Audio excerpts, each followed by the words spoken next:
I was just passing Bunagara there the other day, and a memory from yesteryear, childhood days, came back to me.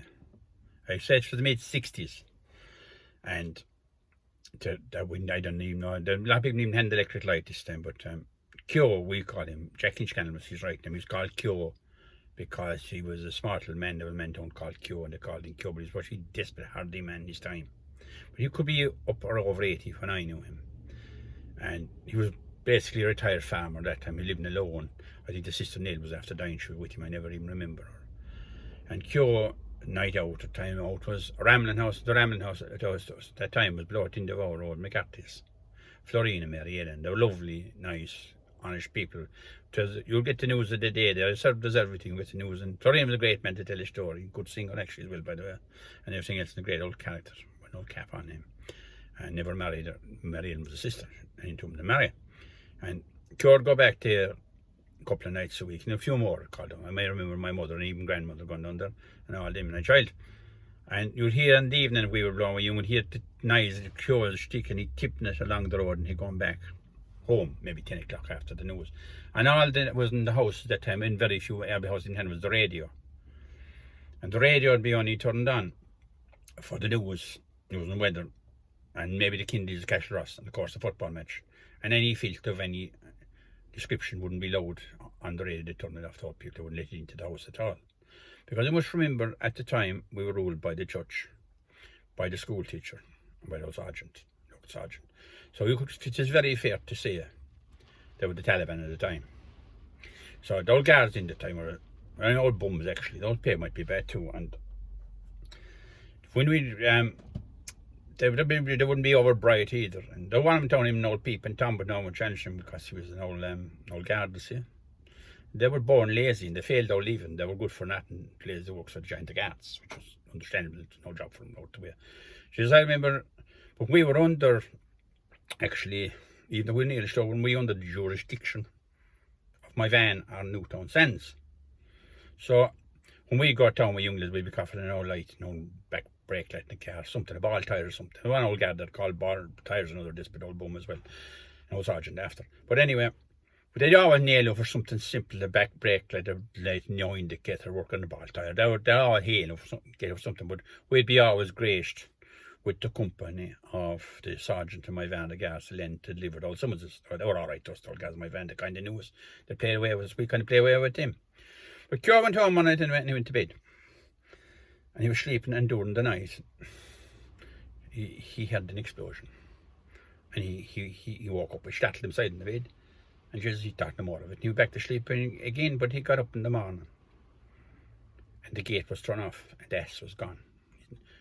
He had a nice black mare ass, young ass, but his edge was a bit cracked now, but she was a nice ass. They said he'd be that good when he does it all the time, no clue about them things. But a young fella. So when he had the first thing Keogh done was he headed for McCarthy's. Florine saw him, was out on the road, and he saw Keogh clipping over the road with his stick. Knew there was something wrong, and he waited. Keogh started telling him, ass stolen. Told him to show about hearing the bang that night. Mary Ellen was above in the room, she had the whole of it over. She said, what's going on? She had Keogh, knew there was something wrong. And Florine shouted back, Keogh can't get his ass. So with that, oh mother of God, she said, God Almighty, and she doused the place with holy water. And they said they'd send for the guards. Oh, Florine jumped out on the road and he put up a checkpoint. He started stopping all the cars coming from Shannacoon and down. He'd know them all, tell them the story. And if any to Keogh's ass was stolen, anyone see or hear anything. And we sprinted like wildfire around the place, of course. The guard in my van at the time was a guard by the name of Guard Acton. So he landed. And Acton, and what Keogh told him, he believed that the ass was stolen. What Keogh said, the bang he heard, the explosion here, the bang, he thought it was the ramping bird hopping off the road to load his ass. So, Acton, being the guard at the time, what he done was, he went investigating. What he done is actually, he went to the cover for going shopping. He went to the house, and he told an awful story, an awful fright about that, and he'd get away. Who'd carry away that balloon, go on to say, and they give him a bag of spuds. They go to the next house, I had a cabbage, flitch of bacon, and all that, so he done all that, and he went on over up our road, the by road there in McCarthy's and back to us, Paul bit out of the town. He didn't go too far, as here, because Kinnear was out of his jurisdiction. He could only go there to the Glass of Silence, and he back again. And he went over down Behind Road, and no, and Herna sees all Espy there and over and up Carrawirk and in places, and his Lashport. The call, of course, was the creamery in Kilmorna. And they were all huddled together over the creamery in Kilmorna and talking about S. To be able to talk about S, the old creamery of some sort or other. And we got anyway, the song come, they got a bit of a startle because that time, if the ass was skinned at the creamery of the horse, and they could do you for the ass of the horse being skinned, they'd be always watching for his fair days and things like that. He didn't bother acting. They said he was an easy going old guy. So he said, I know you're talking about Keogh's ass, but if he had the saw anything, let me know. And they said they would, of course. And with that, he got another couple of bits about, I suppose, a few more things. And when he was shopping done, of course, he wound down the investigation. Deanie Stack was living back the road in from us, and he'd always come up our way to the bog he'd go to. He'd always come up our way with a rail of turf. That was his ass and rail turf, sold the rail of turf in town. That was the 4-wheel drive at the time. And my outfit ran out from here, the Deanie, the horse, that's the scatter who had the bandit wheel come up the road, and he ran out and he halted Deanie. And he said to Deanie, the Keogh get his ass. Jesus, no, Deanie said she's gone, I'm afraid she can't go good, Deanie said anyway, he said she could be gone, he said, the Clare man. Not the matchmaking festival known as Dunvarna at all, but Swansea Hill Fair. He said, Mrs. Marshall, he said, had to go, he said, a couple of years ago, he said, to get her ass, he said, over, he said, in Abbeyfield. There was a fair in Abbeyfield, and Mrs. Marshall, they were travellers, they were staying down the road there, corner Curtin's Road, and that was out in the fifth of the last, he didn't go too far and that's stolen by someone. They were selling more than Abbeyfield, but lucky enough, the poor woman got it back, because that's all she had in life. So with that, anyway, everything is only a 9 days wonder, and a week or 10 days after, I don't know how long after, John Mickey was going up the bog lane, bringing home a go of turf, and going into the passage, and there inside the passage were the two of them, Keogh's ass and Dooley's ass. Dooley's ass was older ass. And straight away John Mickey realised Keogh's ass, and he got an ash boat, and he waited back the road and into Keogh's. And locked the toll gate and the tide, and they were all delighted, and there was a big meeting, of course, below at Mary Ellen's. So they discussed what they should do with the ass. And they were all delighted. He got the ass back anyway. And the next thing was, the first thing they done anyway was they blamed Dooley's ass because he was older ass. They said he should have more sense. But anyway, they said, Mary Ellen, pragmatic woman, she said, look, she said, there's young girls cycling into the convent there and cycling into the VG, she said, and there's the old people, they'd be looking at that, she'd be blowing out the road, and, you know, she said, could put bad ideas in the young girls' head, and they could just run off without ass because they're young as well. So she said, to Keogh, the best thing you could do was move the ass up, she said, to Curtin's, up near Curtin's. That was up in the Keogh's farm. It was the one farm I want them, and coincidentally, there's one farm again now. And she's above there near George's put into the field there, and she'll be out of farm's way. Keogh said, that's a good idea. So that's what they done with the ass. But in the meantime, that time, girls, young ladies, and all that, we were very backward. And we maybe carried it down, country people, girls, young lads the same, maybe once a month to go shopping, buy a school bag or buy a pair of socks or something. But when the mother would have her shopping done, they usually go into the shop, a pub in the shop was all the one, and they'd end up there, get their few messages. And you'd be told to go in and keep her mouth shut and say nothing. The brothers and sisters go in, and she would be doing her business, and she'd buy her man, the husband, he'd be always be older than her. She'd be the boss, she'd have the message, the money, and she'd order a drink while she was getting her messages, and this is the way she'd order the drink. She'd say, "2 of money," she'd say, "for the lads there, a wine for myself," she'd say, "and a pint for the warrior." With that, when their messages got that on their way home, they'll less the car, the pony's car, and that would be their day out.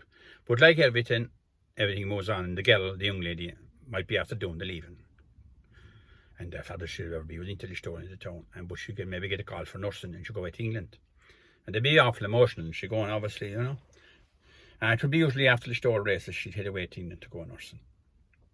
And she'd come back at Christmas. But by God, when she'd come back, it was the hippie revolution. She was a reborn woman. The first thing anyway was her miniskirt she'd have on her. And she'd let down her hair. And she'd walk into the same bar. And it was no good mother, good day, fine day, thank God it's off there, great day for the country, and that was all gone. She'd light up the place when she'd come in, a cigarette in the hand, maybe even a tip cigarette. And she'd say, "Hi," with a posh Cockney accent. And what would happen, girl, the father might say, "Oh," she'd say, "I'll have a vodka and coke, or gin and tonic, or rum and black, or something." I very seldom would see him drinking a scotch, but an lady chance that too. And there'd be another old lady and say, with a cap on him, And he'd look at her, and the wife would elbow him, elbow her not to be looking at her legs, look away, and he'd look back down at his point, and he'd breathe down through his nose into his pint. But the other side of it, there was awful lot of begrudgery and jealousy there as well.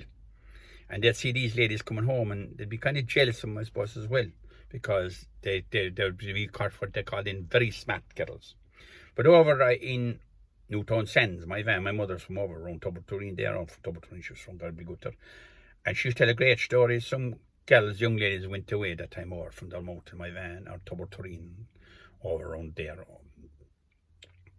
Anyway, and they came back, they had lovely clothes, a few pounds in their pocket. They were very good looking girls. And they went to Mass in Newtown. And they were the talk of the place. And one old lady, she wasn't suiting her at all. And well, she said, "Did you see the girls since they came back?" "Oh God," she said, "I did." She said, "They came down from the mountain," she said, "their stockings all white, and the heels of their shoes," she said, "all covered in shite." So in the meantime, anyway, they inquired about Doodie's old ass. They were blaming him. He was always the fella that runs away. Remember the woman? They were blaming Doodie's old ass, and they had to do an investigation. And fate Doodie's old ass was no fool.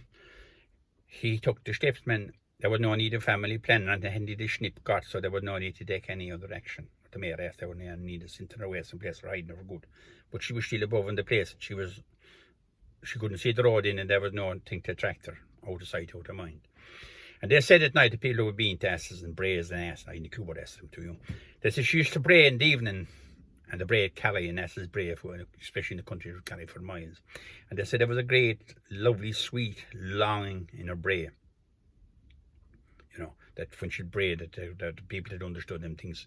And I remember Gerald Looney was coming from the bog, and my mother was talking to him. He was about maybe second spud or something. I didn't remember what he was in church. There wasn't a novel thing about Keogh's ass when the great Keogh got his ass again after so many years. It was. And she's not keeping out until now. George said that the ass wasn't her keeping. That she was above there now and could see it. That's why George described it. But the story lived on for years because the likes of mine van Carnival, they're knocking over any more place. A nice bird would come into bar, a nice chancy bird, and a lad would elbow another fella. And Jesus, he'd say, "Would it be nice to," he'd say, "have a cure that weekend with her," he'd say.